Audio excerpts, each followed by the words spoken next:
Welcome everybody, and thanks for joining our Winged Wednesday webinar.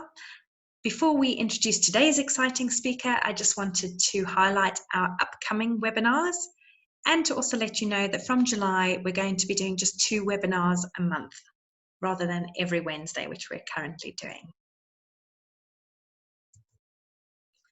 I also wanted to introduce you to, for those of you who aren't aware of Bats Without Borders, we are a small NGO, registered NGO, working across Southern Africa.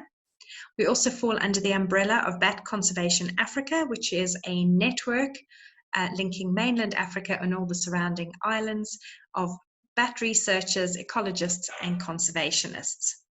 And also for those of you who haven't heard of GBATnet, this is a new global union of bat networks. It's like a network of networks, and they are on Facebook and Twitter, so please do follow them. Bat Conservation Africa is on Facebook as well, and we encourage quite a lot of active engagement there. And then Bats Without Borders, you can follow us on Facebook, Twitter, and LinkedIn. And for those of you new to the webinar series today, my name's Rachel Cooper-Bohannon from Bats Without Borders. I'm delighted to be introducing today's speaker, Dr. Merlin Tuttle from Merlin Tuttle's Bat Conservation Organization. Merlin is internationally recognized and probably doesn't need an introduction to most of you, but he has over 60 years of experience of engaging people in bat conservation globally and has done an extensive amount of work in North America. Today, Merlin's going to be talking to us about his experience of winning friends for bats. I also wanted to introduce Teresa Nichta, who is the operations manager and co-founder of MTBC, and she's going to be joining us today throughout this talk, but also going to be helping with the questions at the end. So please do put your questions in the chat, and we'll be happy to ask Merlin at the end of his talk. Over to you, Merlin. Thank you. Morning here, evening where some of you are, but I hope we're all wide awake at least. It's a great privilege for me to be able to communicate with so many of you all at once. And I'm very much looking forward to sharing some of my experiences in winning friends for bats. Back when I began my career in bat research and conservation, virtually everyone knew that bats were most, if not all, rabid. They were dangerous, they would attack people. And even the leading conservation organizations of the world shunned bats like the plague. They viewed them as far too unpopular to be helped. And certainly I had a lot of learning to do when I set out to change those attitudes. First of all, I had to learn that you couldn't just argue with people who were frightened of bats. You had to learn to ask questions. Let's see, I'm waiting for this to come up.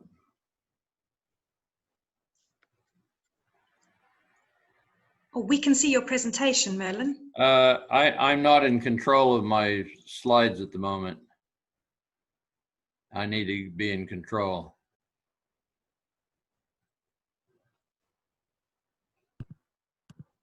I'm unable to advance my images. Okay, let me fix it. Hey everybody, I'm Teresa. I work at MTBC. I'm going to be answering questions in the chat, so feel free to in at any time in the chat, and I'll be there. Hang on, Merlin. Excellent. Yeah, so Teresa is operations manager and co-founder of Merlin Tuttle's Bat Conservation, and yeah, so please feel free throughout the talk to please add your comments and questions in the chat, and we'll be coming back to those at the end of Merlin's talk. Okay, it's still unable to advance. Just a minute. I think, let's see, still not advancing.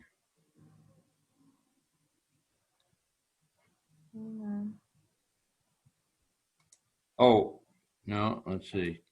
We're not out of batteries, are we? We're okay. There. Okay.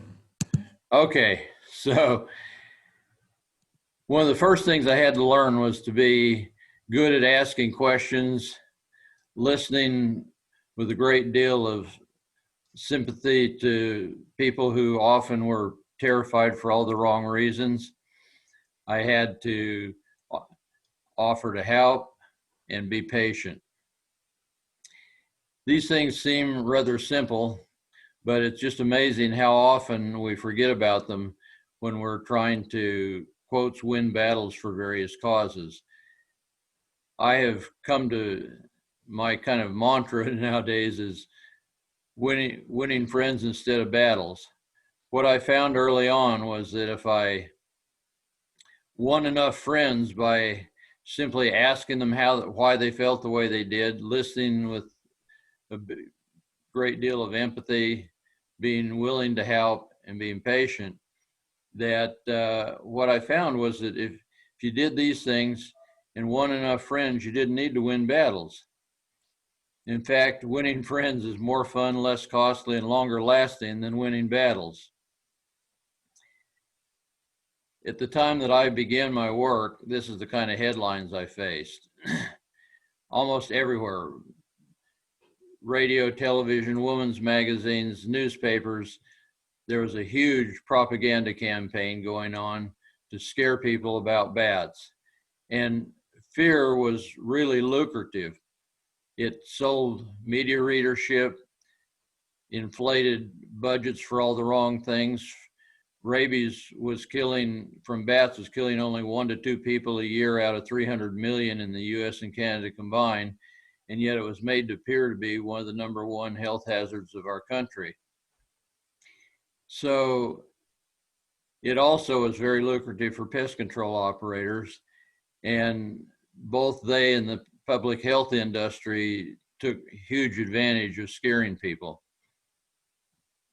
Today we face a rather similar situation in our current coronavirus warnings.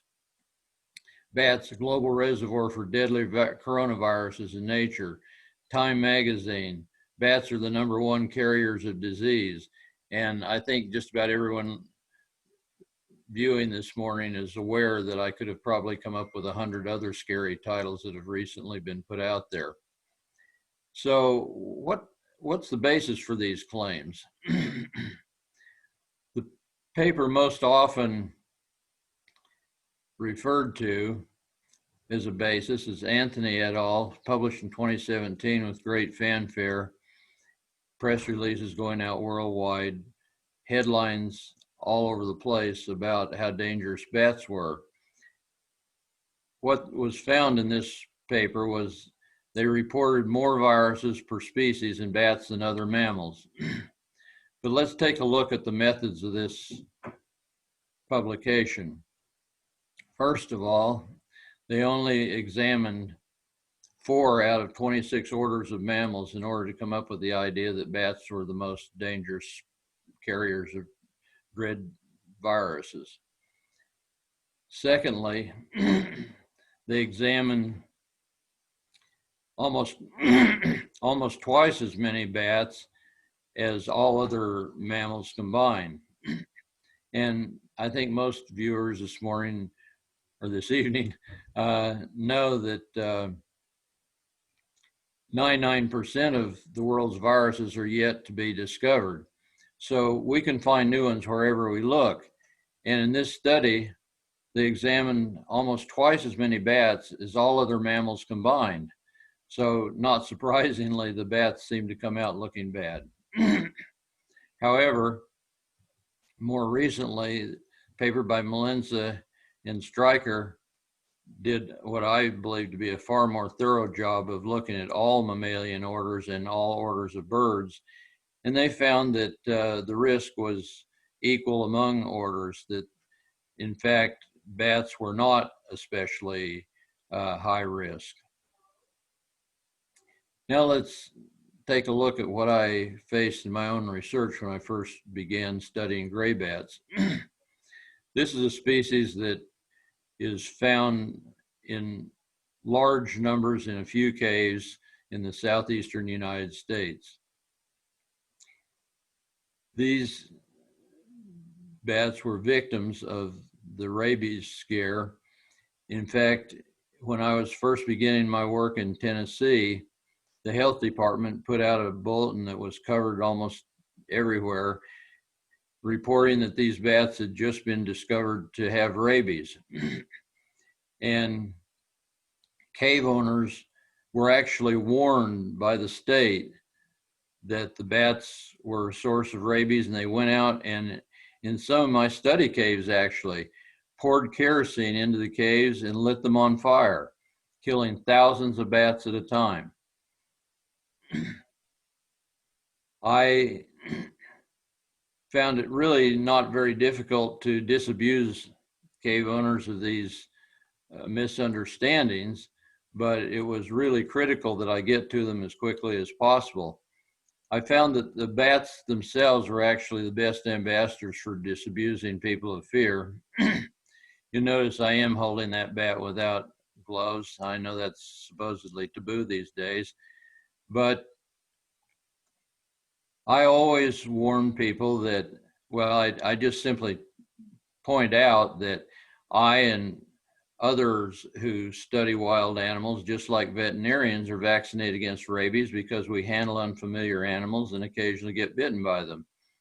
But for people who don't handle bats, the odds of being harmed, contracting any disease from a bat, are so small as to be almost unmeasurable. I found that for the most part, cave owners could be won over in just minutes, showing them a real bat close up, showing them how basically harmless they could be, and explaining risk and perspective. Then, of course, I had yet another hurdle to climb. In those days, caving was just becoming really popular, and cavers early on were very resistant to having anybody put gates on bat caves. They felt that they were likely to get shut out of their sport by bat biologists. And in the early days, cavers managed to tear down protective gates about as fast as biologists could put them up. But in every group, there's always some who are good and high integrity and well-intended. And I was able to find enough of those among the cavers to at least start with a core group. And, you know, people early on were skeptical. They didn't believe that caving was a threat to bats. And so I had to ask some questions, you know, well, how about this cave versus that cave? And what did you see happen when you did so-and-so? And after a while, they started catching on that there really was an association between their activities and bat decline in certain caves. We started with just a small number, but Bob Curry of the Fish and Wildlife Service and myself recruited cavers. And gradually, over a period of a decade, we expanded our beachhead of cooperative cavers until it became the in thing for responsible cavers to get involved in bat conservation. And today, almost entirely as a result of caver volunteerism, we have hundreds of gray bat and other bat caves in the U.S. protected in perpetuity with good bat gates designed to be caver-proof by cavers. And what was the result of all that? Well, when I began my work on gray bats, Barber and Davis had just published in their 1968 book, Bats of America, predicting that the gray bat would soon become extinct based on its decline rate. But as a result of all this goodwill from cave owners who became protectors instead of killers of bats, and the cavers who became protectors instead of disturbers of bats, today we have millions more gray bats than when their extinction was predicted. And I would hope that this will give courage to others who are facing what seem to be impossible situations. People can really be turned around and become zealous helpers if simply approached right. Fear isn't always just about getting a disease from a bat. some of the most exaggerated fears involve fruit growers worried about bats destroying their crops. Jim Treppel here was growing peaches and nectarines just outside of Sydney, Australia when I visited. And when Dieter Plaga and I approached him, we wanted to film him talking about how flying foxes affected his orchards for Secret World of Bats film years ago, now about 30 years ago. And he all but threw us off his property just for asking about bats, and he gathered that we liked bats in some way, and we were definitely viewed as his enemies if we liked bats. But we finally convinced him that we wanted to tell the story truthfully, representing both his concerns and ours. And so over a period of days, we were allowed to film in his orchards and interview him. And I started out by just asking him simple questions about what his problems were. And he couldn't refer to them without calling them black devils. But he would say, well, you know, they could wipe out a large part of his crop in just even a couple nights. And it sounded terrible. But over a period of days, I didn't ever ask too many questions bunched up together on the same day, but I finally found out that he'd been in the business for 30 years there. And on another day, I saw the Zarella birds look like a cross between a parakeet and a parrot, kind of cute. And they were eating a lot of his peaches and nectarines. And I'd ask him, well, how about these birds? Don't you worry about them? They seem to be getting a fair amount of your crop. Oh, aren't they cute? They're pretty. But how many peaches do they destroy? Well, he'd grin and maybe 10%. Well, on another day, I asked him how many times in his 30 years he had lost a large part of his crop. And he said, well, 2 or 3 times he'd lost close to a third of his crop. Well, I put that together, and it turned out that the birds were costing him about 300% more than the bats. But he was taller than the birds because he viewed them and understood them better. By the end of the week of just occasionally asking him questions, he finally realized the silliness of his own biases. And one day he just came up with a sheepish grin and said, well, you have to understand, us growers, we exaggerate a lot. We see a few fruit damage and we go tell the wife that we've nearly lost our crop. So just by asking him questions and being sympathetic to reality, he came around to understand much better. In fact, he ended up covering his orchards with netting and found it to be extremely helpful. I had a similar but varied experience in Kenya. People everywhere I went, when I'd ask about bats on the Mombasa coast, they would complain that the bats destroyed their fruit crops. And finally, I heard this so much, and I was a bit skeptical, that I asked the biggest fruit grower of the coast to allow me to follow his pickers and do a study of damage to his mangoes.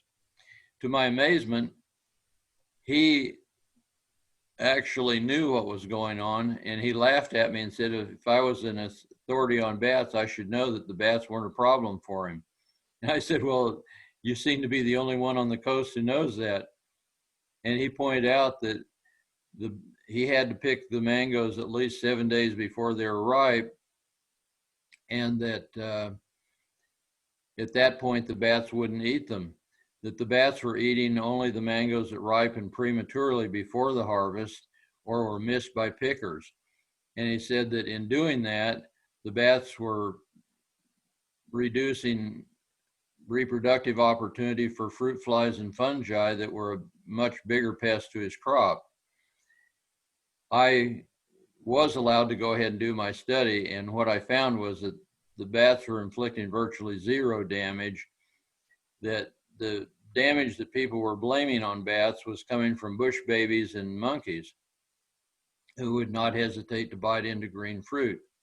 And all I had to do was learn the difference between the tooth marks, and they're quite conspicuously different between fruit bats and primates.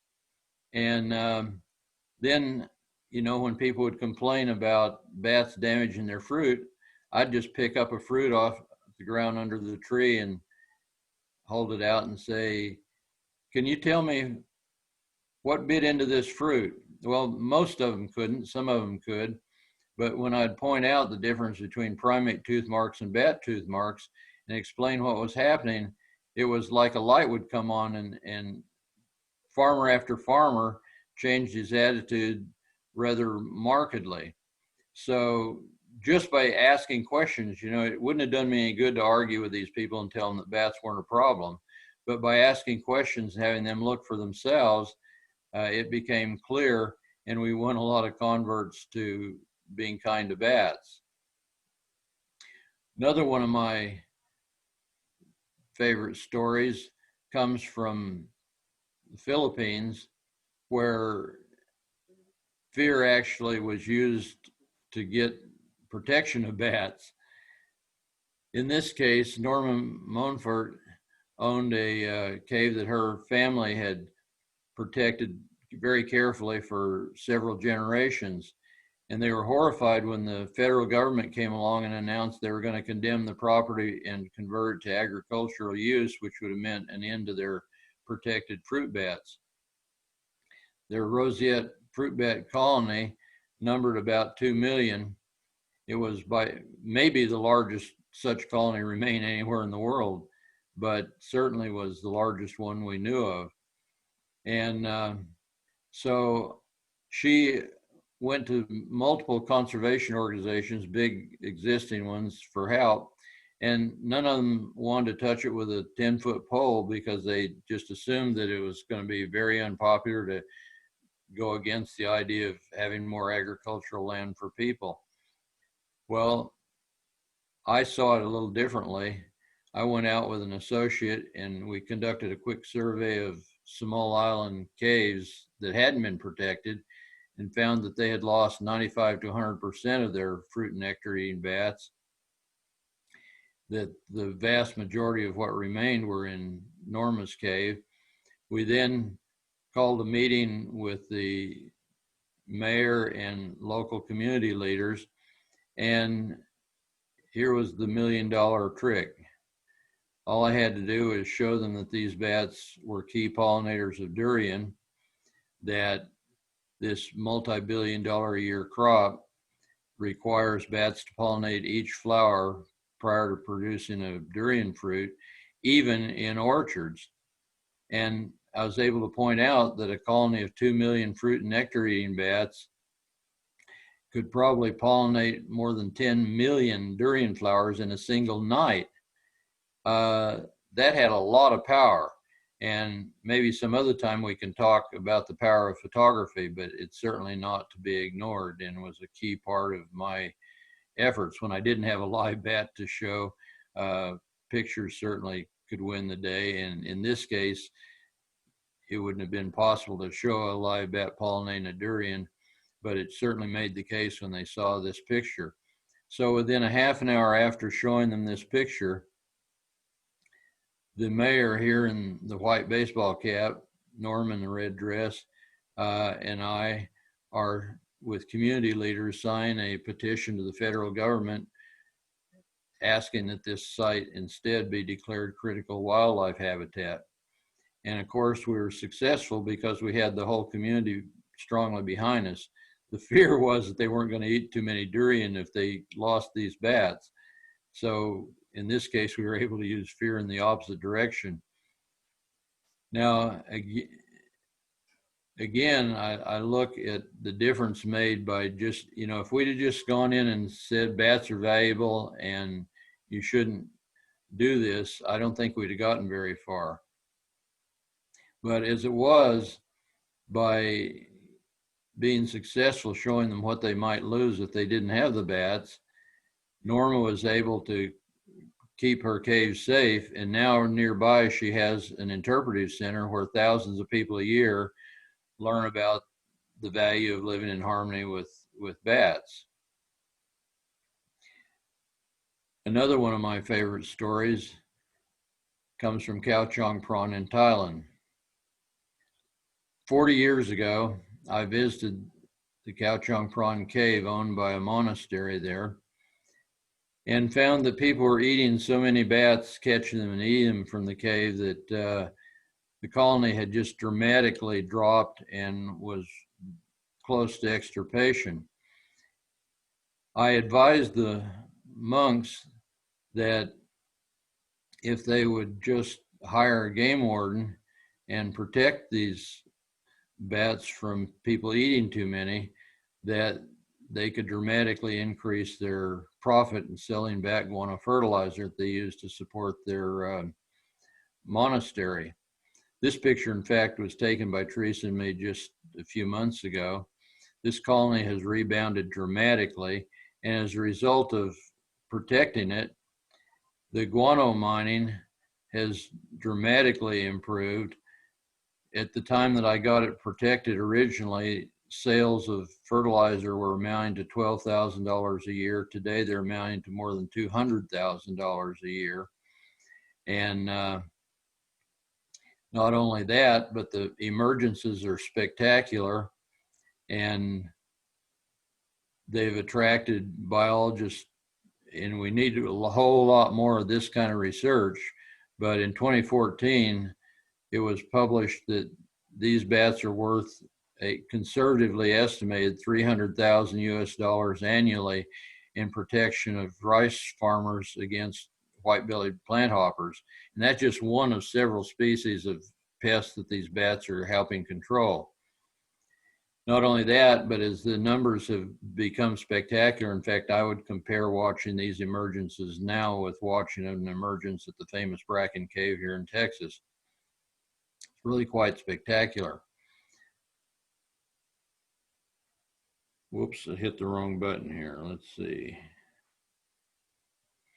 And thousands of tourists now come to watch the bats emerge, and the locals have been quick to take advantage of the tourism and do a brisk business. This man is very proud of his, he says, are patented bat dolls. It's about time that we paid a little more attention to the positive side of bats in these places. In fact, these bats now support the local school as well. This school is said to be heavily subsidized by proceeds from the bat guano sales. In fact, it's so recognized that once a week in honor of the bats, the school principal, teachers, and the students all wear bat t-shirts to school.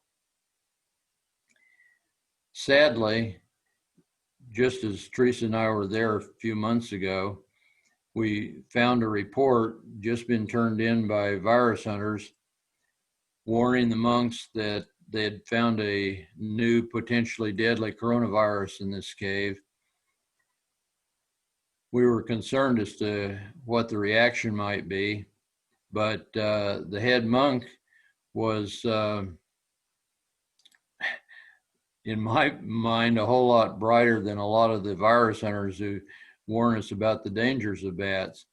He simply pointed out that bat guano collection had probably been going on at this site for hundreds, if not thousands of years, and there was no evidence that anybody had ever gotten sick from it. In fact, many of his oldest followers, he's pointed out, were still in excellent health. In fact, I interviewed one who was 96 years old, still in great health, and didn't mind guano most of his life. I think it's about time we start asking some of the questions that this monk asked. You know, if we've never had any problems so far, and we, you know, why do we get really upset about something that has never caused us a problem and may never cause us a problem even in the future, when we have so many other things that we really should be paying attention to, that we know to be problems. One of the things that concerns me most these days is this new batch of publications coming out that seem to be in defense of bats, and many of them I think are very well intended. But what's happening is we see headlines of stories like, don't blame the bats, it's not their fault. Yeah, they have all these deadly diseases, but if we just quit invading their habitat and protect preserves for them to live separately, we'll all be fine. Well, that comes from a rather naive perspective, because we've already taken over most of the world, and the bats don't have any choice but to live with us in many cases. Whoops, I just hit the wrong button. Whoops, still hitting the wrong button. There we go. This picture was taken at Kasanka National Park in Zambia. And it should be apparent that there's a real problem here. See those huge snags in the background that are defoliated? Too many bats have been forced to spend too much time too long at this one site without moving because they don't have alternatives anymore. And I would predict that these bats now are going to be very susceptible to climate change. And just like the ones in Australia, if a big heat wave comes along, they're going to be exposed to the sun in a way that they can't escape anymore. And we may be faced with huge die-offs. Over time, they've tried to survive by both bushmeat hunting and loss of key roosting sites by moving into cities. This picture was taken in Abidjan, the capital of Ivory Coast. These are Eidolon helvum, straw-colored fruit bat. The bats have moved into these cities, have been there for some of them more than 100 years now, trying to escape overhunting and find suitable trees that are still available. And in all the time that they've lived in these cities, they've never caused a problem. I'm sure that the virus hunters that would like to scare us about bats must have looked many times to try to find a relationship between these bats and disease outbreaks, but there simply hasn't been any evidence that these bats have caused outbreaks. In fact, the outbreaks seem to have come from remote frontier areas and been carried to cities by people, not the other way around. I think it's time that, like the monk at Khao Chong Pron, we start asking a whole lot more questions ourselves. A recent study of human attitudes toward bats showed that if we want to get people to help us save bats, it's far more important to get them over their fear than it is to show them that bats are important. No matter how important we can show bats to be, if they're still viewed as the equivalent of flying cobras, nobody's going to want them anywhere near their family where they could kill family and friends with their diseases. We have learned in Austin, Texas, and in many other places in the world that we can live very compatibly, sharing our habitat with bats. And we need to be, instead of sitting back taking as gospel everything scary said about bats and viruses, we need to start learning a whole lot more as bat biologists and asking some better questions, like, if bats are so dangerous, how can millions of people come to see them in Austin, Texas, close up and not be harmed? How come there hasn't been outbreaks from Eidolon in major cities in Africa, and on and on? I hope I've set the stage at least for some discussion of how we get people over their fears, kinds of questions we might want to ask. And this final slide here shows resources that are available on our website. If you're interested in learning more about any of these areas, they're all well documented from the scientific literature. And thank you for your time. And now I'd be very happy to answer questions. Excellent. Thank you very much, Merlin, for giving us an overview. I just wanted to kick off by asking about that you mentioned netting. Has there been quite a lot of projects with fruit farmers using netting, and is it to prevent bats from getting to the fruit, or also birds and other animals? Well, it prevents bats, birds, and other animals.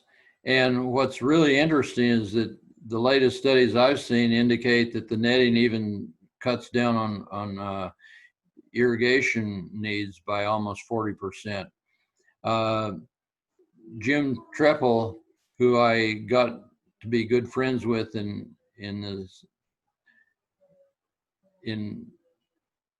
Sydney area, he pointed out that the netting protected him from hail damage, dramatically reduced labor costs because he didn't have to have people examining every peach to see whether it had been bit into by a bird or a bat.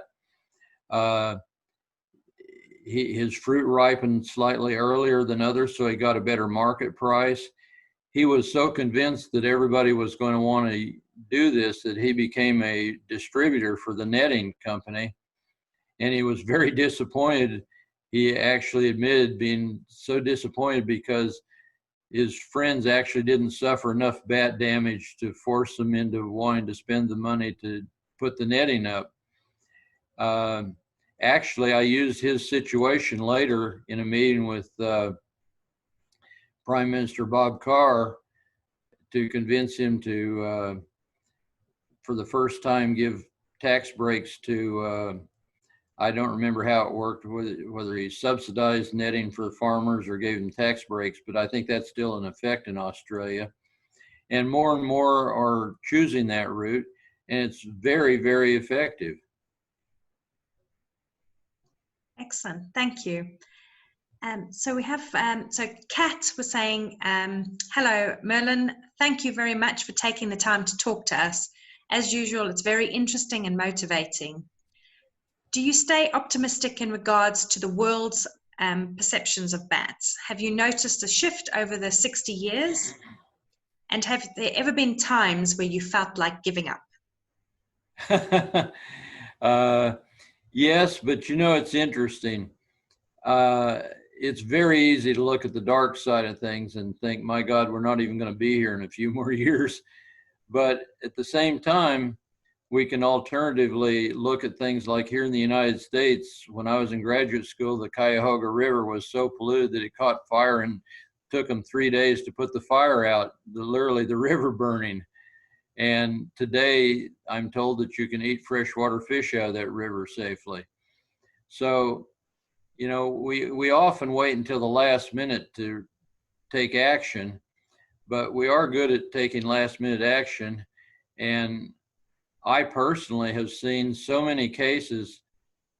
There were a lot that I wish I had had time to put in this program this morning, or again, evening, whichever place you may be, showing just in cases where I've intervened,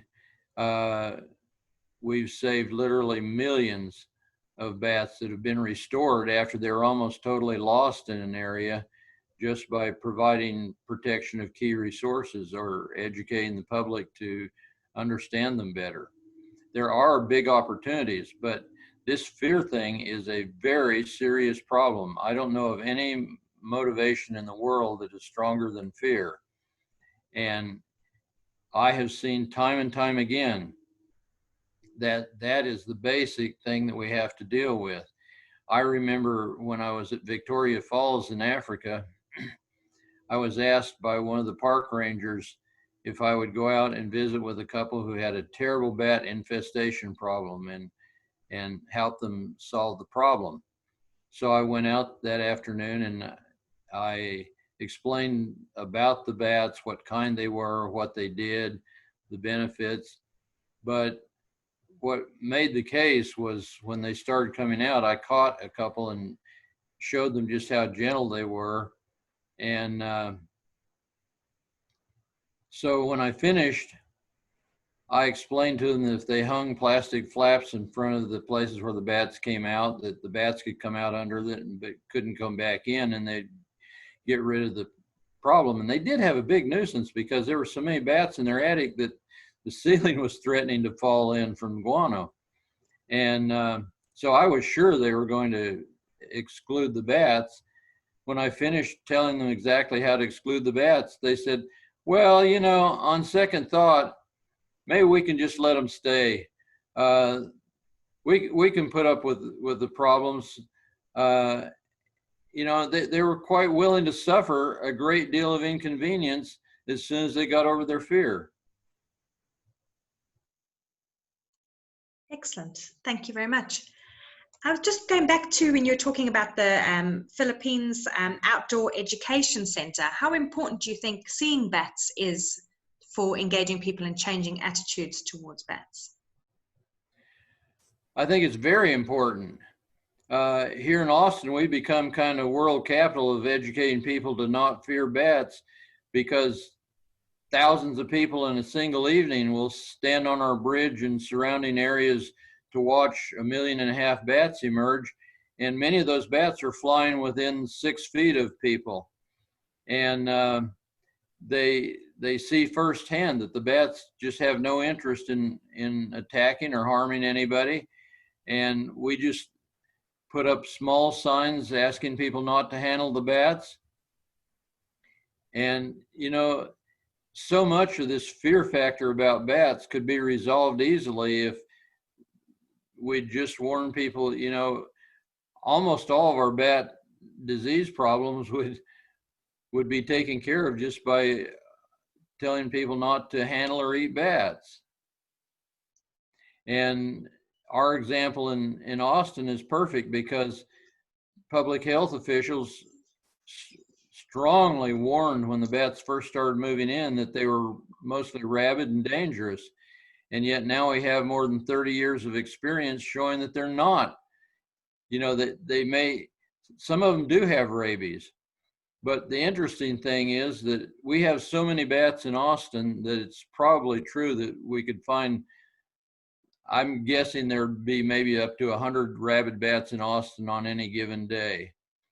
And yet that's been the case for a very long time.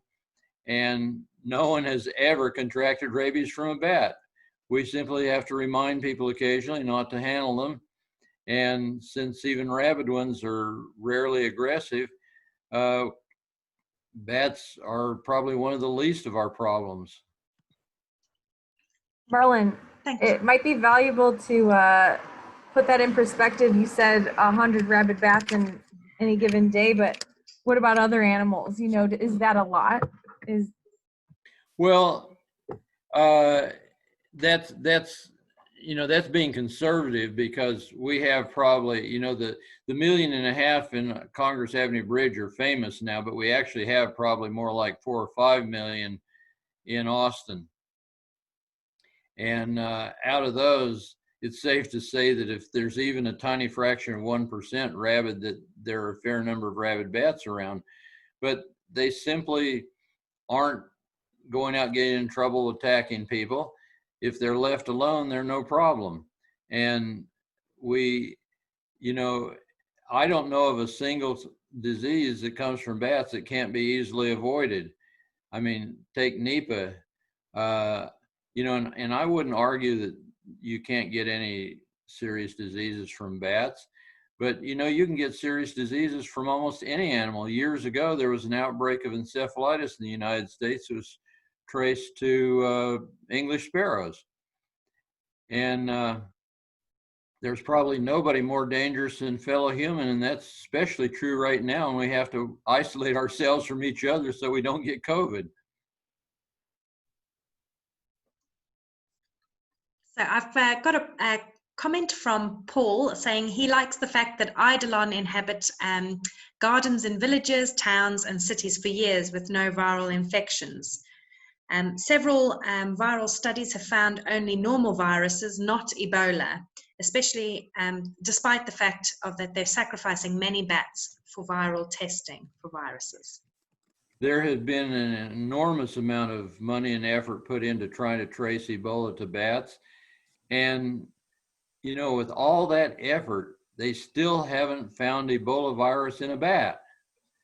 And many of the biggest claims against bats, like the last one I remember, traced a tiny fragment of RNA virus found in an insect-eating bat's mouth, and they trumped that up as a big example of that bats were probably the source of Ebola. But another virologist pointed out that that bat may just as well have eaten an insect that was carrying Ebola, and so instead of being a source of Ebola, they may be a controller of Ebola. I am amazed at how much money and effort can be spent looking for a problem without finding it, and still have people saying that it's probably there. In fact, the first claims against Eidolon that they were carrying Ebola came from National Institutes of Health, and they were based on absolutely zero evidence. They went to the village where the 2-year-old boy had first contracted Ebola. They examined a dozen or so species of bats. They didn't even find antibodies in the bats. They found no evidence of contact. They just speculated that somehow this 3-foot wingspan fruit-eating bat that never enters buildings may have contacted this 2-year-old boy without anybody knowing it. Well, it didn't make any sense. They sent another group in, and that group found a hollow tree with a couple thousand mops, free-tail bats in it. And so they examined again about a dozen species of bats and didn't find any evidence of Ebola in the bats. And they even found that the teenage boys in the village had been eating them regularly, and they hadn't gotten Ebola. But again, this 2-year-old that couldn't even be proven to have been in contact, then they blamed that it was the free-tail bats.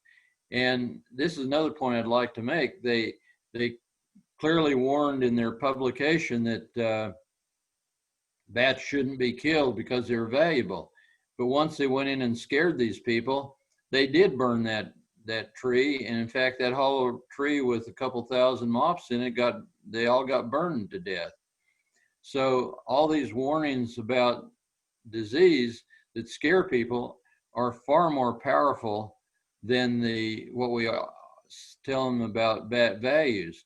A recent study done in China showed that if you really want to change people's attitudes toward saving bats, it's not, it's nice to show them how valuable bats are, but that alone doesn't make much difference in their opinions. This paper will hopefully be published soon.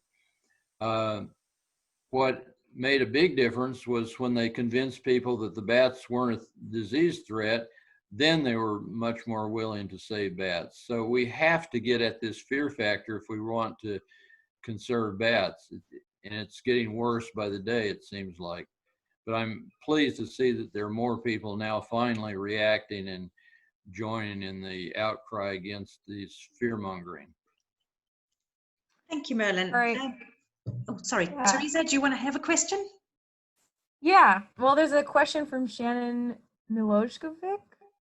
And I think this might tie into kind of what you were already talking about, Merlin. And then there's some other questions about COVID-19 as well. So you might be able to answer this in one fell swoop. Shannon says, in short, is there any research to support the idea that diseases can spread straight from guano to humans without going through another animal such as pigs? And what are some of the real risks that are maybe valid, and how can people quickly counter negative or inaccurate comments in discussions in society who are now discussing bats for maybe the first time?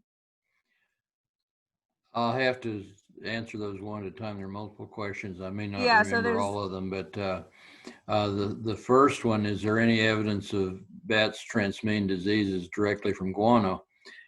This is a really good example of where facts have been presented in a very misleading manner. For example, a few years ago, National Public Radio here in America had a program in which they said that when bats are flying overhead, beware that poop that falls on your shoulder may be Ebola. We don't even have Ebola in the United States, and there's no evidence known to me that anybody has ever gotten any disease from a bat pooping on them. You can get histoplasmosis, a fungus, from dust from bat droppings, but most people who get that fungus get it from birds. It's just as likely or more likely to come from birds. What I can tell you is that I have personally spent hours and hours photographing people extracting guano without even wearing a respirator or anything. And the people, I have known people that spent their whole lives almost every day extracting bat guano from caves, and they remained healthy. All I can say is if there is ever any transmittal of disease from bat droppings, it must be incredibly rare. Now, there was another part of that question, but I don't remember. Yeah, let me repeat it for you.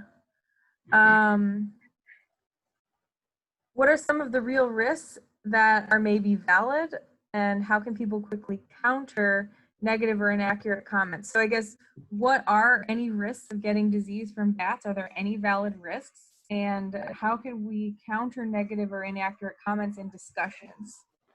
Well, certainly it's rare, but researchers, if they're not protected against rabies, can contract rabies from a bat bite.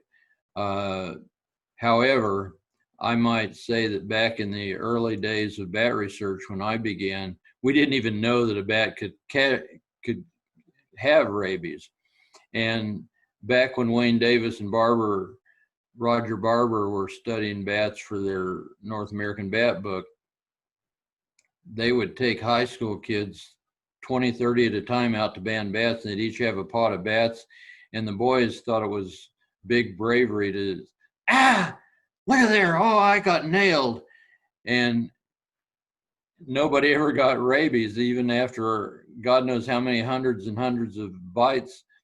So it's not very common, but it's good sense. Everybody who handles bats, anybody who handles any unfamiliar animal, should be vaccinated against rabies. It's just a really good precaution that doesn't, there's very little risk in it, and a lot of protection.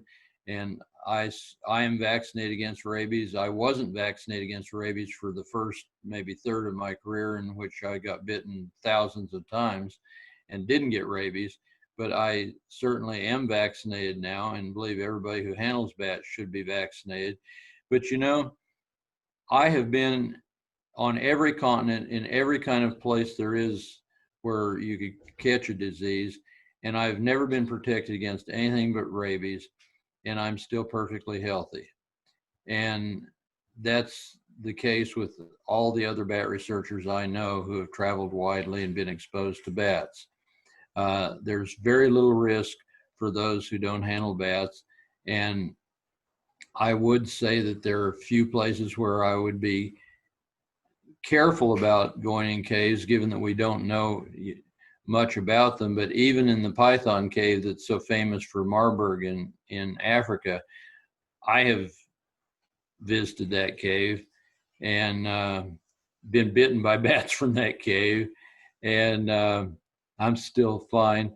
I don't know, some of these things may in fact, Marburg may in fact come from bats, but that's a good example that Marburg was believed to come from roseate fruit bats in mines in Uganda, and they went out and exterminated a huge colony based on that suspicion. But what I found interesting was at the time that they believed that the Marburg was coming from the bats, because the miners who got it worked in the mines where there were bats. What wasn't stated in the publications blaming the bats was at the same time there were animals dying out in the forest mysteriously, and the people were bringing them home and eating them. And so they might just as well have gotten Marburg from the animals they ate from the forest instead of the bats in the mine, but nobody ever really considered that.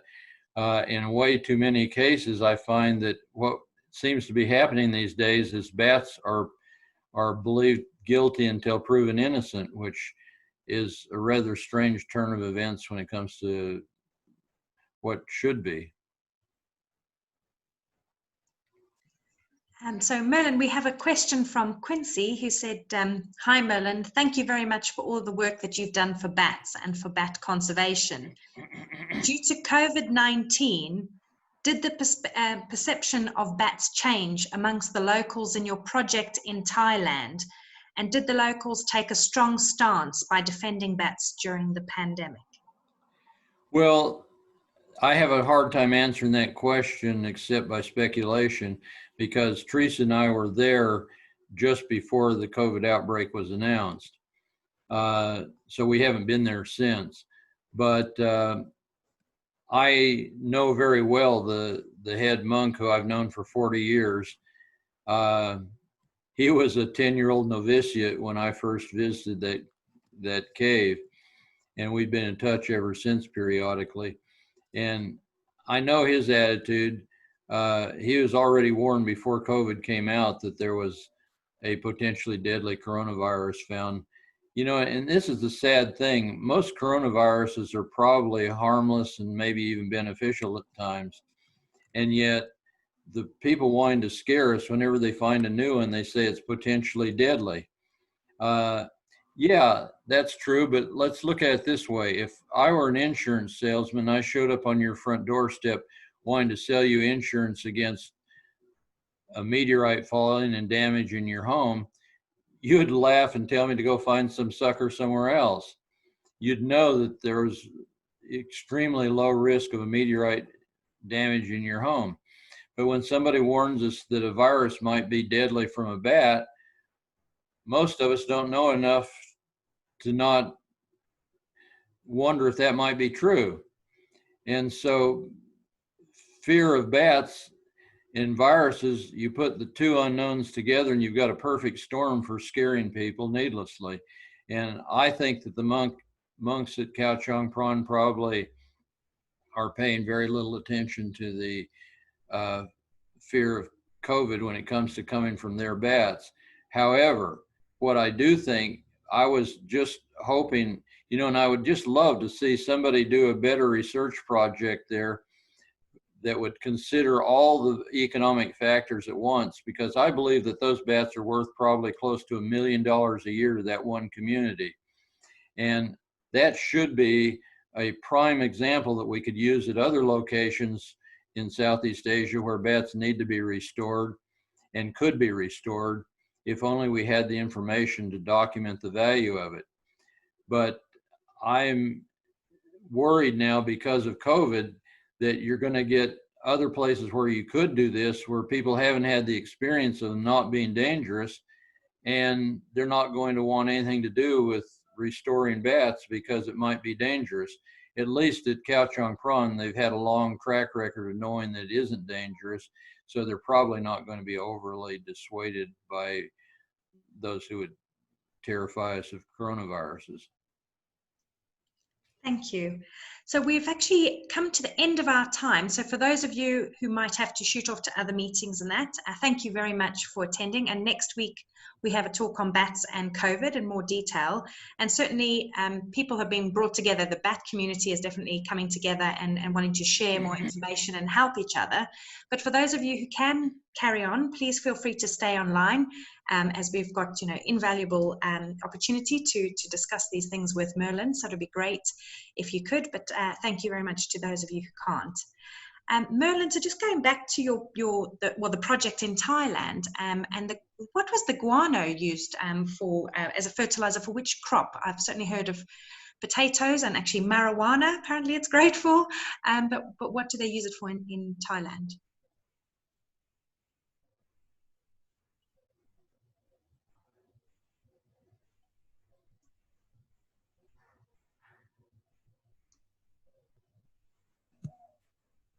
Merlin? Okay. Oh, hang on. Let me make sure his sound is on.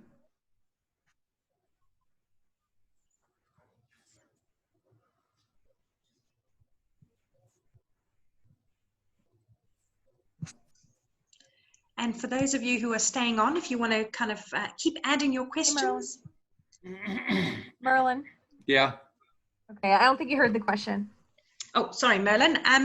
So I was just wanting to go back to your, the project you were talking about in Thailand, and actually what the guano has been used for. So which crop they use the guano as fertilizer for? Well, the guano is so valued that what I've heard both in Thailand and Cambodia, and I might point out that in Cambodia, people in the Mekong Delta region actually build artificial bat roosts to attract bats so that they can sell the guano that they collect from them. They, even where they don't know that the bats are probably helping their crops, they make so much income selling the guano that they build bat houses, artificial roosts for the bats just for that purpose. But the guano is so valued that I'm told in most cases it's sold pretty much just to nurseries and horticulturists who use it sparingly within their nursery situation, that it's too expensive to be used broadly in most crops. But it just shows the value of it.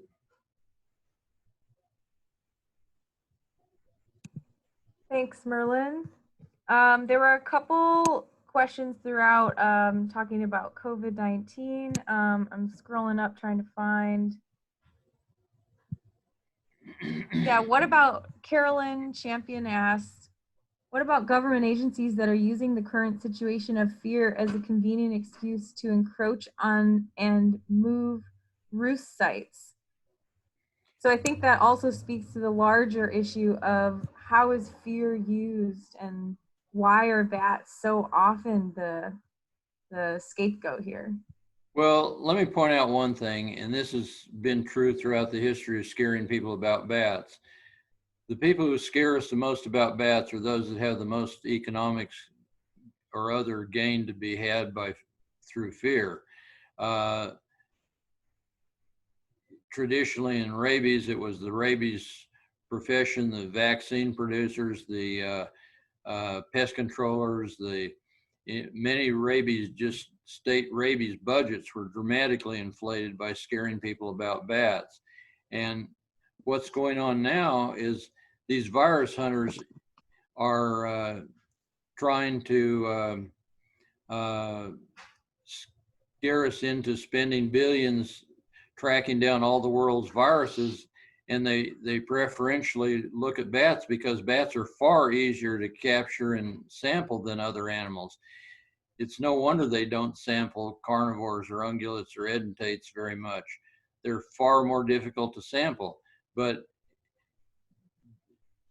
a growing number of virologists are pointing out that just cataloging all the viruses in the world isn't going to make us safer from pandemics. That the real issue is that these RNA viruses can evolve so fast that even if you made a list of all the viruses in the world tomorrow, a few days later they'd be out of date because of the rate at which new viruses would evolve. And so much of the funding now being put into virus hunting, they're saying, is squandered money that should be better directed at prompt identification of viruses when they emerge. They point out the fact that, for example, MERS could not have been predicted in advance. It occurred in camels which hadn't even been looked at for viruses. It occurred in an area of the world that the virus hunters had just reported on as being relatively low risk for viral emergence. And Zika is the same thing. It started out in Uganda, I think discovered in 1947. It was moved around the world by people, finally ended up out in the Pacific Islands, and from there moved to Brazil.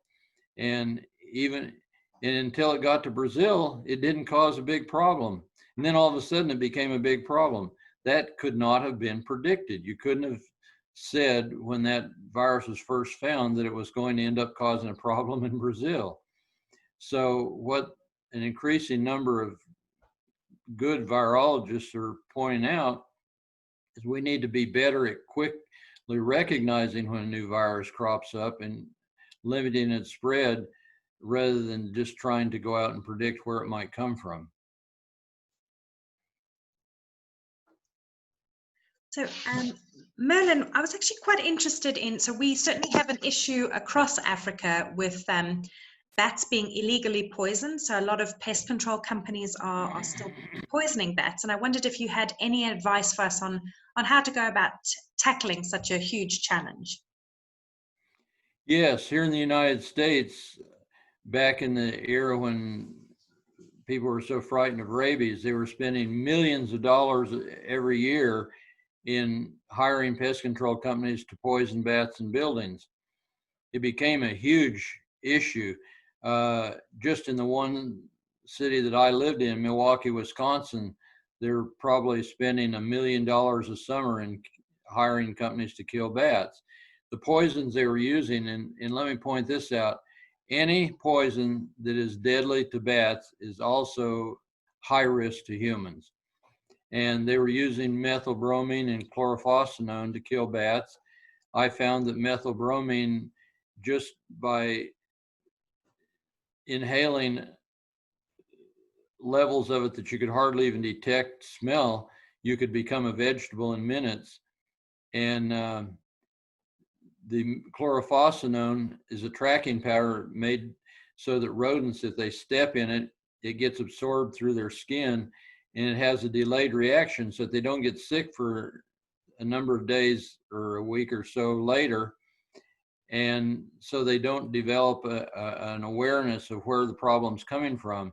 And this makes it very difficult to diagnose when it's harming people.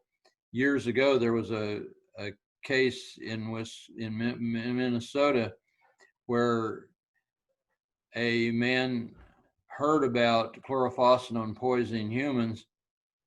He called Denny Constantine, who was an expert on bats and rabies, and asked him about it. And it turned out that his daughter had almost been killed by chlorphosphenone coming into her bedroom from the attic where it had been put to kill bats.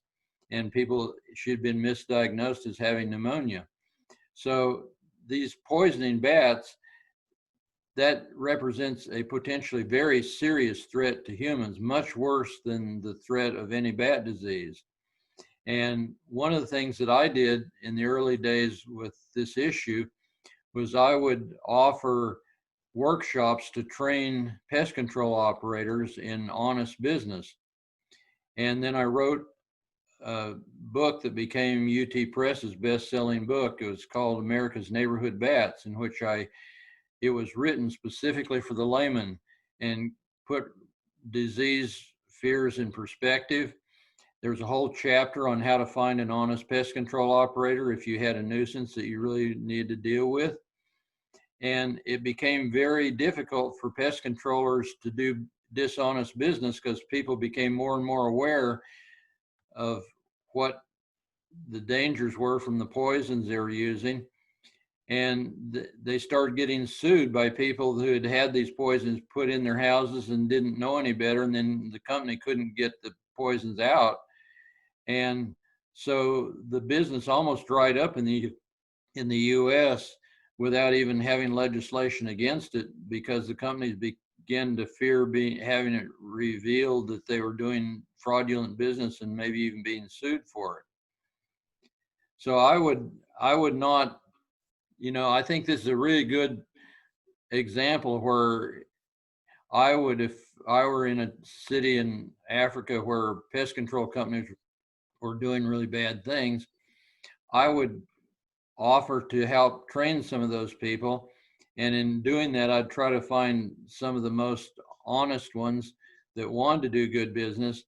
And you might even start certifying them, develop a program where you certify that a given company is doing honest business. and just excluding bats and not poisoning them, and that they're not scaring people needlessly about bats. And then you start making it more profitable for the people that are doing the right thing, and profit is a strong motivator. And certainly here in the United States, it worked very well. In fact, I eventually won so many pest controllers over to my side that the National Pest Control Association eventually published a whole issue of their member magazine devoted to extolling the virtues of being kind to bats and doing proper exclusion. In fact, a good share of pest control companies in America today, if you get them to help you move a colony of bats out of your attic, they will often, as a part of their business, suggest that for a small extra fee that they'll put up bat houses in the yard to keep the bats from leaving the area. Excellent. Well, that's certainly something that we could be working towards across Africa. That sounds great. And also, you've linked quite a lot of your work has been, around ecosystem services and actually the huge benefits that bats actually give us. And certainly, so Helen, based in Zambia, has been doing her PhD on bats in an agricultural landscape, and Paul Wabala in Kenya has done some work also on pollination. But we definitely have a long ways to go in Africa. And I was just wondering how important you think research is on ecosystem services in terms of bat conservation. I think it's critically important. I am proud to report that I was the first to call Gary McCracken's attention to the need for that kind of research, and went out and helped him raise the first money to do research that eventually documented that our bats here in Texas were worth more, up to $1 million in a single summer, just protecting cotton crops from corn earworm moths that attack cotton as well as corn. His study documented really well that, for example, our bats fly thousands of feet above ground and intercept invading moth pests in the spring, and each moth is carrying 500 to 1,000 eggs in its abdomen. So if a bat, even one bat, can catch enough moths in the evening to eliminate or prevent egg laying of maybe 20,000 eggs. And that's enough to force a Texas farmer to spray multiple acres at a cost of $74 an acre. If more people understood this value, that has a huge impact. But again, we didn't make progress in Texas until we first got people over the fear, and then they were willing to listen to the value. But it's really important that we do more of this. We need some really good research showing the value of bats to agriculture.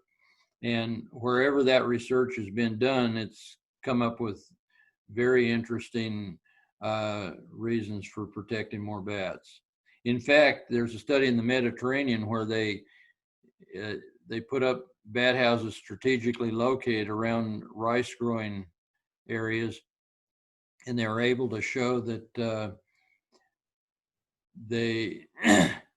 that over a period of years, they attracted enough pipistrelle bats that they were able to eliminate the need for spraying pesticides on the rice. And it's really important that we as conservationists know about these studies. And now, if you want to look at my website, there's a resource on bats and pesticides that will provide you with a substantial amount of information on why bats should be encouraged in agriculture. Thanks, Merlin. Yeah, I linked that one in the chat, but I believe Rachel's going to send out an email to everybody with links, and they'll be linked in the recording of this video as well, which will be on YouTube, I believe. Thanks for everyone sticking around. We have another couple questions. There's two questions that I think I can combine. from Vahirathan and Ram. Vahirathan says, thanks for the excellent talk, Merlin. Recently, there's fear in humans, especially bat researchers, transferring coronaviruses to bats and has led to hating bat research globally. I'm curious to know your opinion on the situation. And then Ram Kumar asks, he says, thank you for a great talk. As you discussed, if we combine all mammal groups, then bats are equal in disease spreading. Why in all cases, Ebola, COVID-19, are bats in the spotlight and not another group, and how can we change this perception? So both of these are about the global perception of bats. But I think you got about 3 different questions, and I'll try to, if I don't answer them all 3 in one, let me know and I'll answer each one individually. One thing that bothers me greatly, there's very clear bias that, and just from a scientific standpoint, it's been pointed out by actually some responsible virologists have pointed out that some of this virus hunting propaganda is really posing a threat to the credibility of science. It's promising things that can't be delivered and using sometimes biased searches that are maybe misleading us from the real causes. Case in point, when MERS cropped up, early predictions were it was deemed by certain virus hunters to be an almost certainty that it was coming from bats. Early search for the reservoir focused almost entirely on bats, and yet it was ultimately found to come from camels. When it was found to come from camels, camels turned out to be ideal reservoirs for MERS, and when they traced back decades back, as far back as frozen blood samples existed, they found that it had always been in camels. If they had found the exact same evidence for bats as they did in camels, they would have said, case closed, we've got the culprits. But when they found it to be in camels, they were so wanting it to be attributed to bats that they said, well, the camels must have gotten it somewhere, and they spent millions of dollars trying to run it down in bats. And yes, they found related coronaviruses in bats, but nothing in bats that could be translated directly to a human. And we don't know but what the camels have been the primary source of MERS for a very long time. But when we hear about it, even to this day, we hear it said that it came from bats. And that is a clear misleading bias that does not help protect people from MERS. And same thing with SARS. We hear it came from bats. But if you want to protect people from it, people got it from civet cats, not from bats. And all these things, we keep going back to bats. There's a fair amount of evidence accumulated that Ebola probably didn't come from bats, and yet it's insisted to this day that it's probably coming from bats, even though they can't show it's coming from bats. One of the things that fascinated me early on was that straw-colored fruit bats were blamed for spreading Ebola.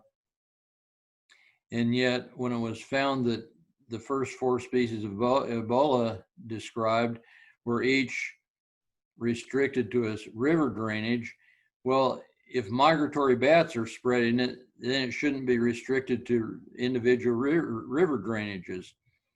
And yet that seems to have been pretty much ignored, and we still seem to want to point the finger at bats.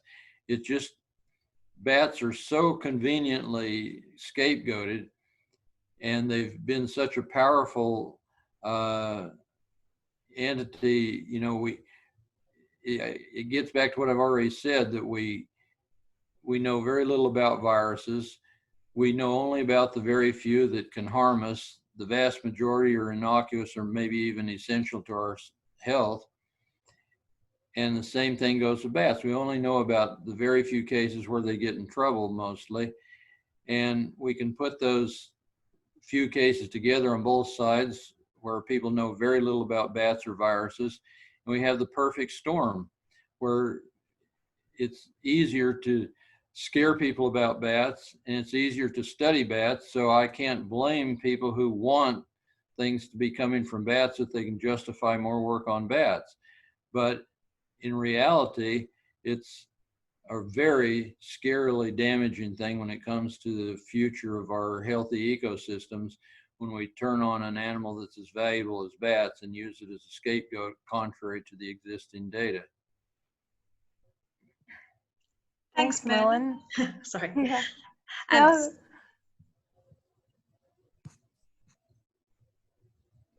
Sorry, just to go back to the pest control industry, and Eleanor Richardson, who works has been heavily involved with the KwaZulu-Natal bat interest group in South Africa. They've actually been running pest control courses actually for quite a number of years. And sorry, I did forget to mention that. So I will also send a link around. They've actually produced a really good publication on excluding bats. But that is in KwaZulu-Natal in South Africa. So we were actually just not sure of anywhere else in Africa that's actually done it on a national level. But she also mentions that it's actually quite complicated to exclude bats. And so there's only one or two reliable pest controllers that they have trained up to be able to exclude bats. So I don't know if you have any advice on how to, increase the capacity. Well, I would be the first to admit that when you go to a tropical, subtropical area, the construction of buildings is so varied that it can be almost a nightmare to figure out how to exclude bats from some kinds of places. But even in those kinds of places, poisoning bats always adds just one more level of danger to people. It doesn't really,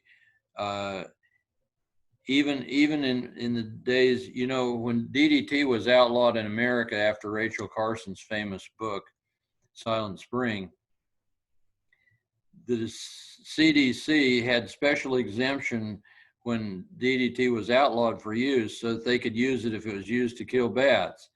And studies were done, Denny Constantine did one of them, showing that when you put DDT in a bat roost, you increase the human contact with sick bats by something like 900%, because you didn't really get rid of the colony. You just made a lot of them sick and got them into greater contact with people. And then there was another study, I believe Tremarchi and Kuntz were co-authors on it, that pointed out that in doing these things, you're lowering the resistance of the bats to infection with viruses.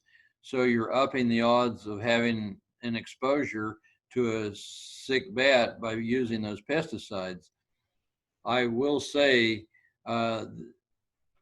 excluding bats from thatched roofs and some of these unusual constructions can be difficult, but I've seen some really clever things developed in different parts of the world, and I think it would be very valuable if people, say in Africa, communicated with people who are conserving bats in Latin America, and you might find that there are ideas that can be very useful. Thanks, Merlin.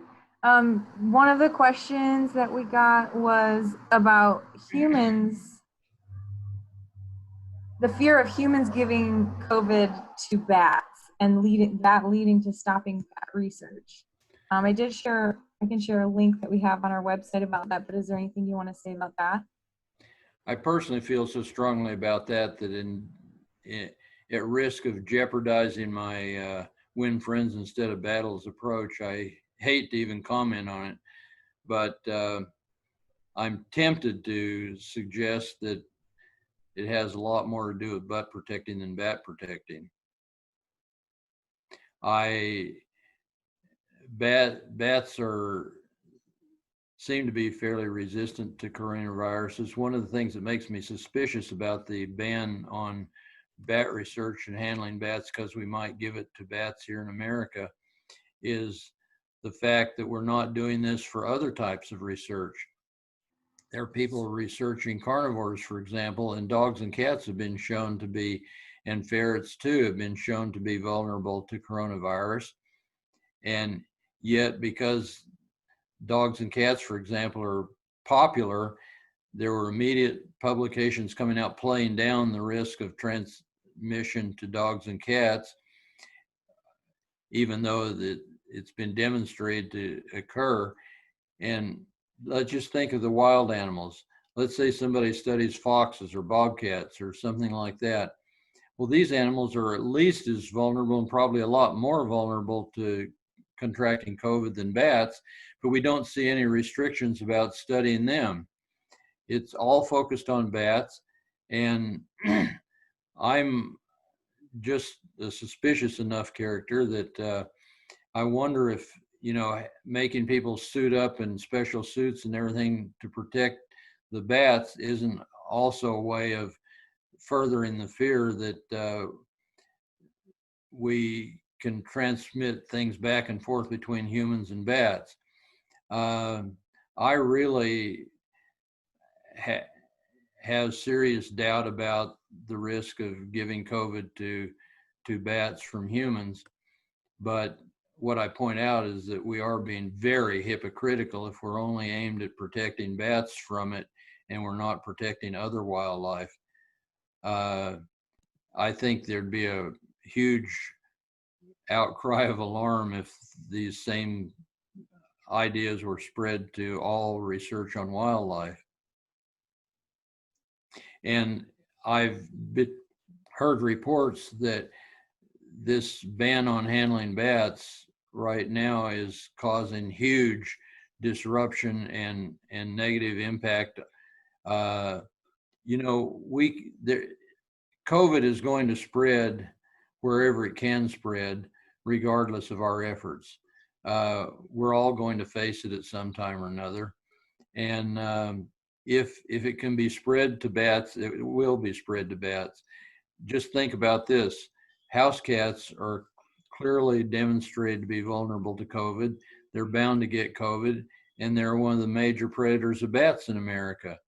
And so, even if we thoroughly protect bats from humans giving them COVID, they'll probably get it from house cats. If it can be done, it's going to happen. And but in the meantime, it may be relatively lucrative to study how to protect bats.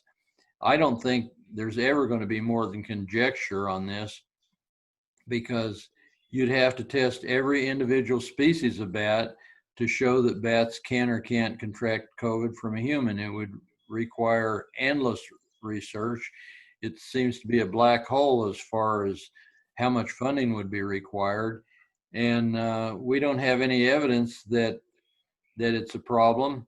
I can sympathize with those who are worried about spreading another disease to bats, but bats will eventually recover even from white nose syndrome. And right now, I think we're doing more damage protecting bats from COVID than is likely to come from COVID. Thanks, Merlin. So we have just a comment from Helen saying she likes the saving butts, not bats. She said she loves it and she'll have to borrow that. And then we have a question from Pedro saying, "Hi, Merlin. Your talks are a delight as always. I was wondering, what is your opinion on vampire bat culling as a rabies control in Latin America?" Well, vampire bat controlling in Latin America over time has been an absolute unmitigated disaster. In single countries, they've deliberately poisoned, dynamited, often permanently destroyed thousands and thousands of bat roosts. And even today, although it's not fish, back 50 years ago when I first worked in Latin America, they had official government groups that would go out with flamethrowers or dynamite and kill large numbers of bats. I have described in my book, Secret World of Bats, how I went out one time with vampire controllers.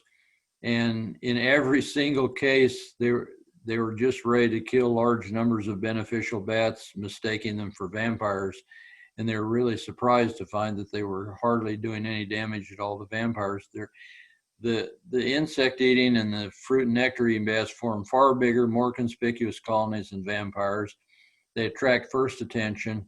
And so most vampire control is aimed at the wrong bats. Now, actually trying to control vampires has been shown to probably increase the risk of rabies from vampires because it causes more bats to spread out, probably makes them less resistant, does all kinds of causes problems. But I would say this, I am very concerned in Latin America that we need to be very careful about saying you shouldn't control vampire bats. We definitely shouldn't do it the way it's been done in the past, where we kill mostly beneficial bats. But should we selectively kill vampire bats? It's a hotly debatable subject, because here's what I've seen. I've seen at nature reserves like La Selva in Costa Rica, they protect a limited amount of rainforest and the natural systems and bats in there. But cattle ranching and other human endeavors that bring livestock surround the reserve, and what you get is a very unusually large vampire population moving into the reserve, living in protected roosts in the reserve, crowding out beneficial bats that originally lived in those roosts, because they've now got a food source outside the reserve and can take shelter in the reserve. I have over time advised reserve leaders.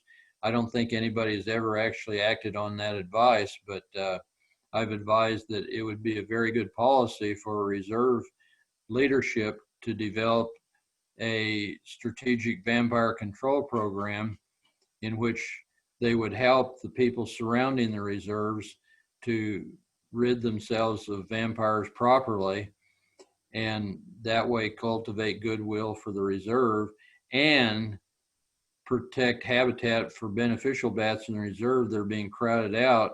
I haven't seen any studies on this, but I believe that it has happened that beneficial bats have been crowded out of their roosts when vampires were able to take shelter from surrounding areas. So it's a very complicated issue. In the frontier areas of Latin America, where we have the least effect with our educational efforts. I mean, when we do major videos and posters and other educational materials, we usually reach mostly the educated Latin Americans.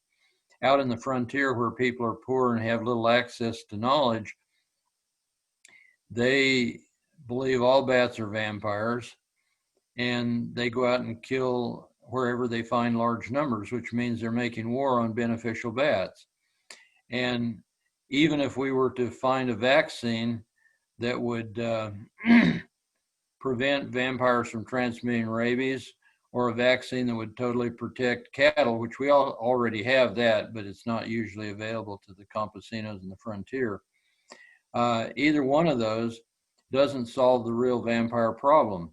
The real problem is that we have very many more vampires today than we did originally.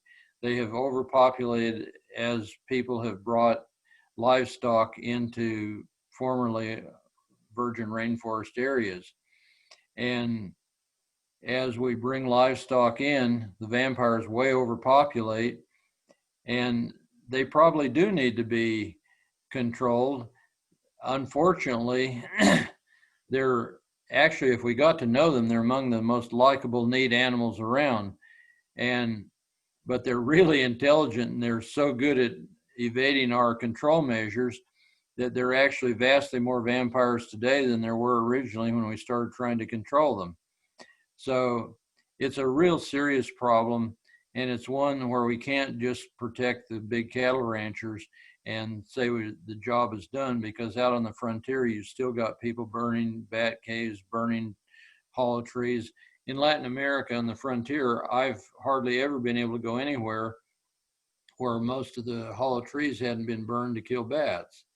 It's very serious, and it deserves a lot more attention, not just how to protect cattle ranchers, but how to protect frontier people who do most of the damage to bat caves. Thanks, Merlin. Gwen Hitchcock has a comment. She says that in the UK, the National Dormouse Monitoring Program has given them a fairly robust guidance to protect dormice from catching COVID-19, face mask, gloves, etc. But she's not heard of such a robust guidance for any other wildlife, though. We're certainly seeing that for bats worldwide. But yeah, not cats and dogs.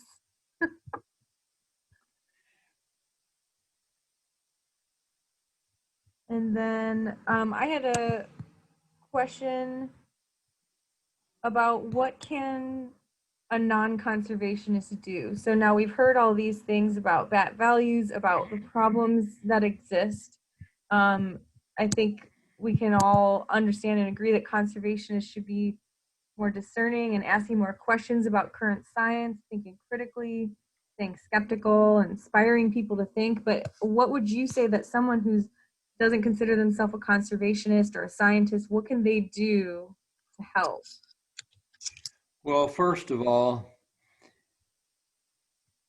you can spread the word that bats are unfairly targeted, and that we actually have in 95% of the world, if you just don't handle bats, you got nothing to worry about.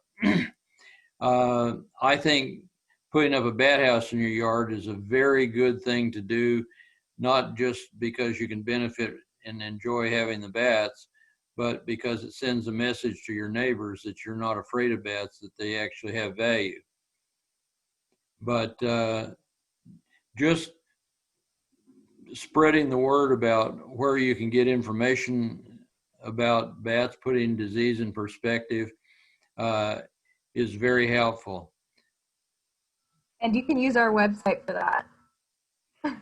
Yes, we have put together, I've been very careful to document from the scientific literature anything I've said about bats and disease. And that's one of the things we've got to get much better doing. I can vouch that it's a huge job to stay on top of these things. I have personally skimmed thousands of virology papers to stay up to date. And it's tough if you're trying to do research on the positive things of bats. It's hard to keep track of all the negative, but we need to at least ask good questions and demand good research. And it's not good research, and it's not good public health policy when we keep fingering the wrong animals. I mean, we're not going to stop people from getting MERS by warning them about bats. We're not going to stop them from getting SARS by warning them about bats. We've got, one of the things that's been pointed out in the COVID crisis is that we haven't looked at nearly enough non-bat sources. And so we have almost no idea. We speculate that it might have come through somebody eating a panda, not a panda, but a pangolin. But there are so many animals that haven't even been checked for viruses that we don't really have any idea where this COVID came from. And it's really important that we get off this huge bias that we have to keep pounding away, insisting on finding it in bats, when we haven't even done superficial studies of a lot of other potential sources. It doesn't even necessarily have to come from another mammal.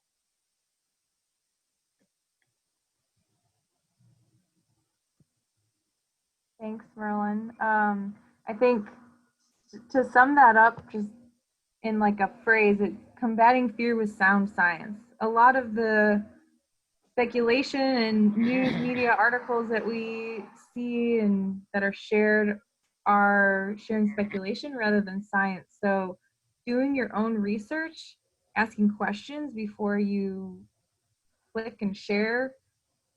That's going to be hugely helpful for this and many other topics. Any article that promotes additional fear, even inadvertently, is probably doing more harm than good.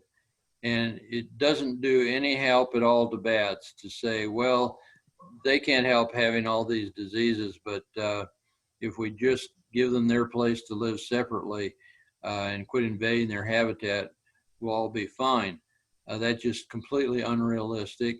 In the first place, it's time we quit admitting that bats have all these diseases that haven't been proven to come from bats. I just linked in the comments our blog post about good intentions that can still leave a bad taste.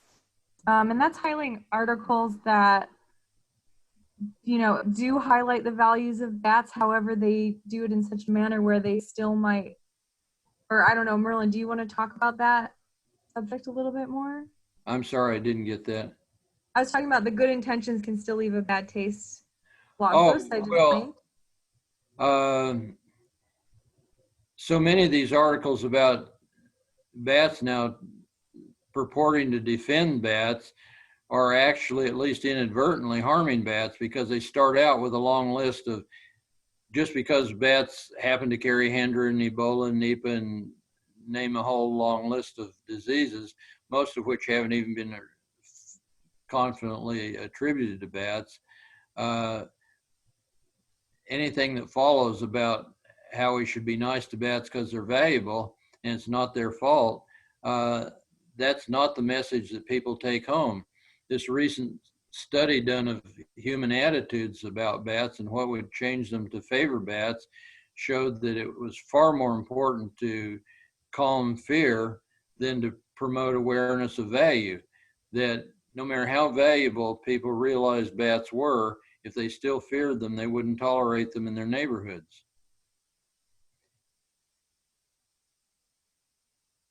Something else that anyone can do is advocating for unbiased media reporting, and that can be by letters to editors or decision makers. When you see articles like this, reach out and contact the editor or the author and say, hey, I don't appreciate you sharing speculation as fact, or, you know, whatever might pertain to that.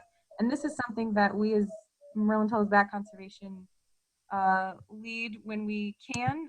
We do what we call bat flashes, where we will email everyone when we find a heinous article or a really good article where someone needs congratulation and we want to encourage someone. I'll put a link here in the comments. Editors are hired and fired based on readership.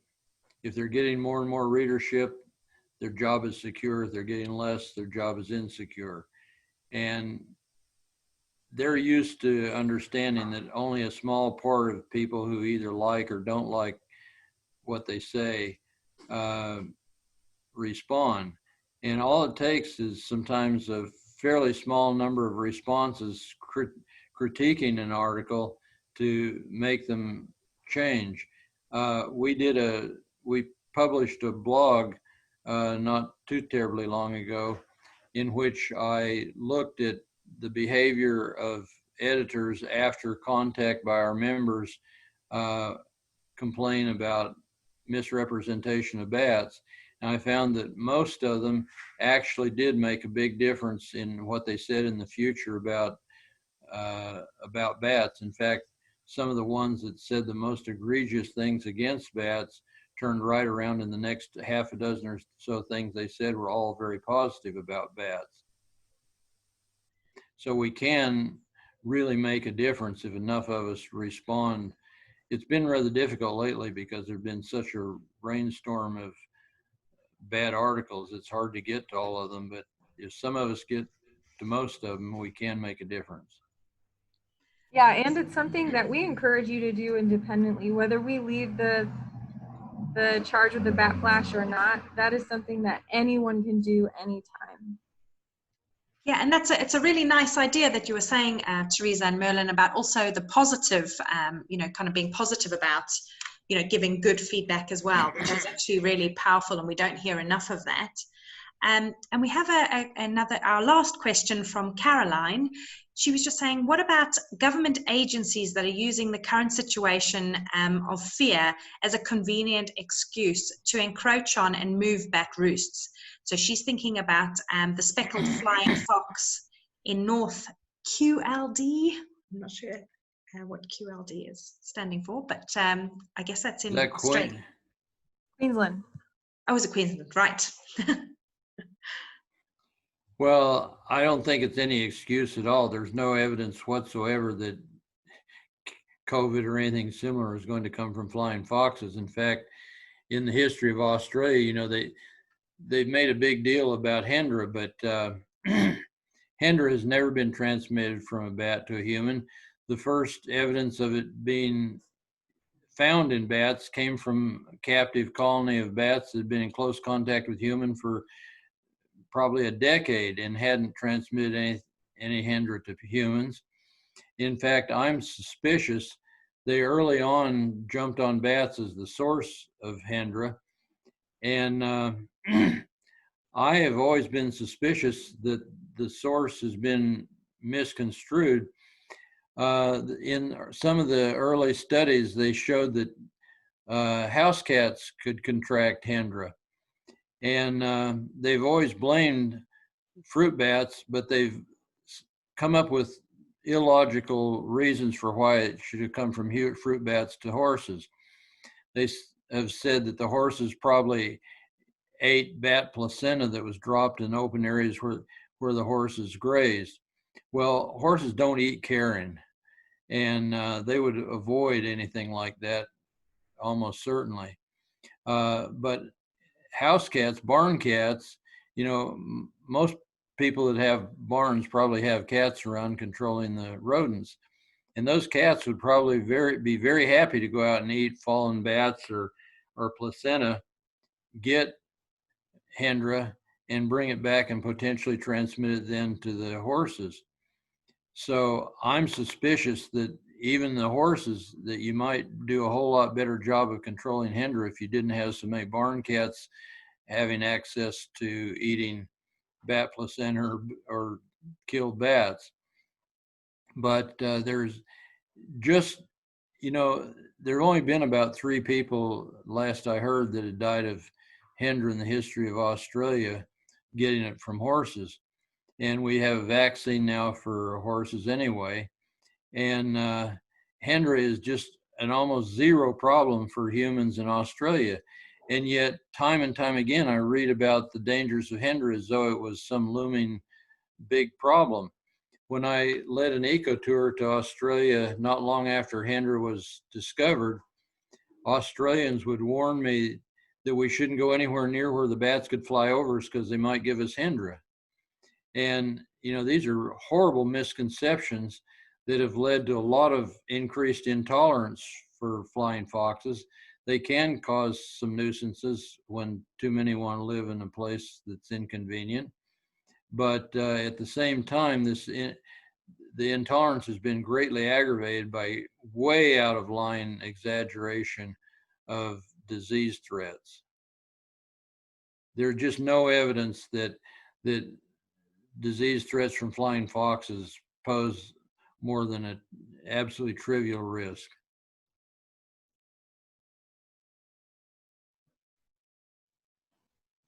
Thanks, Merlin. I just want to take this moment to invite everyone to join Merlin Tuttle's Bat Conservation at merlintuttle.org as a member, and that way we'll send y'all our newsletter, which is just like 3 or 4 a year. We don't want to bombard your inboxes, and but we do want to be able to keep you updated and share, you know, our events and updates with all of you if you are interested. We also have a blog you can subscribe to, and we also have Merlin's photo collection, which I linked in the comments earlier, but Merlin's one-of-a-kind bat photography collection is available for downloading. We offer low-resolution downloads for any nonprofit or personal use if you want to just have it as your phone background or share it on, you know, download it on your phone so you can share it easily with your friends without going onto our website. We offer all of that. Members do get discounts. They're very low cost. And it's just very small cost so that we can continue to provide these resources at such low cost. And then we also provide higher resolution for things like projects, you know, if you're doing a plaque or if you're doing a gigantic poster or a museum.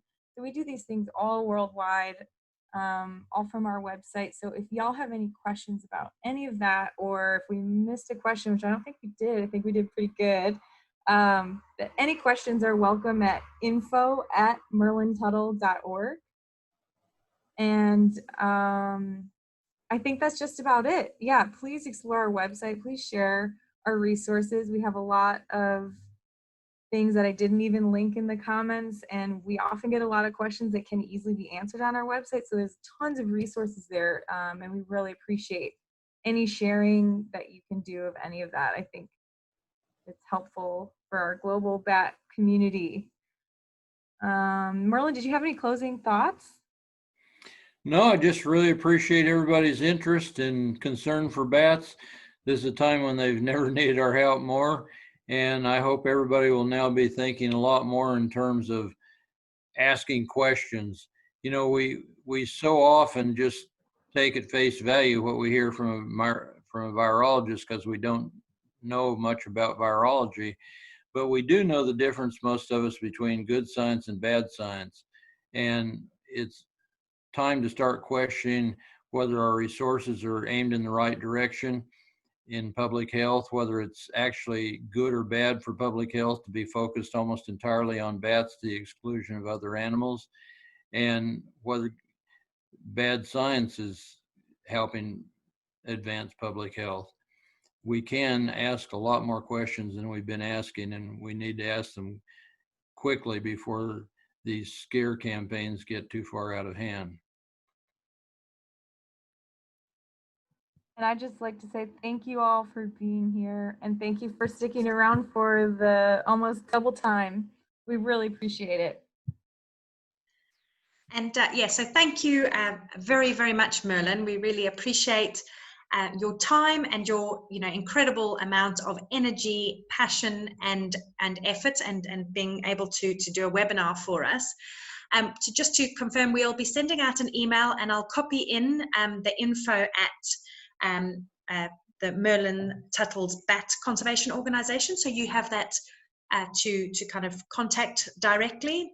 And we'll be sending out a list of all the links that have been mentioned today, but there's lots more. There's some fantastic videos, so I highly recommend you go and have a look at those. And they're very happy for you to share. So please do share, because I think we're at a time now where we really all need to work together, and these resources are really useful for all of us. I'll also share some information on the KwaZulu-Natal pest control booklet that I mentioned. And if you have any other information, by all means, get in touch with either ourselves or with the Merlin Tuttle's organization. But thank you very much to Merlin and to Teresa for being so helpful and for both being on here. And we also just wanted to say, if possible, we're trying to obviously make these webinars free to everyone. And if anybody is in a position that they could maybe sponsor some of the webinars, then please do get in touch with us. There's a donation button on our website, and you can donate as little as you can. But obviously, we want to make sure that it's free for everyone, so there is no obligation for anybody who isn't in a position to support those. And so that's all. I don't know if Merlin or Teresa have anything else to say, but thank you very much to the Bats Without Borders team who are here, and to everybody else for coming along. We will be sharing this video, and in the YouTube video, we'll have a whole range of all these links as well. So please also share that with your network as well. That'll be brilliant. Thank you very much, Rachel, for all you're doing through Bats Without Borders. I think you're doing a great job, and I really appreciate so many being so concerned about bats these days. They've never needed it more, and thank you again for the opportunity to share my views. Thank you very much, Merlin. And also, one thing I did forget to say is these incredible photos are ridiculously low price, and so I would highly recommend going and having a trawl through those. It's so important sharing these fantastic photos, and I know certainly a lot of us struggle to get good bat photos. And Merlin has also offered to run an introduction and maybe a more intermediate training session for us on how to take good bat photos, which is also incredibly invaluable. So for those of you who are interested in something like that, please get in touch, but we'll also be sending some information out about that. Thank you very much, Merlin, and we really appreciate all your time. Take care. Goodbye, everyone. Bye. Bye.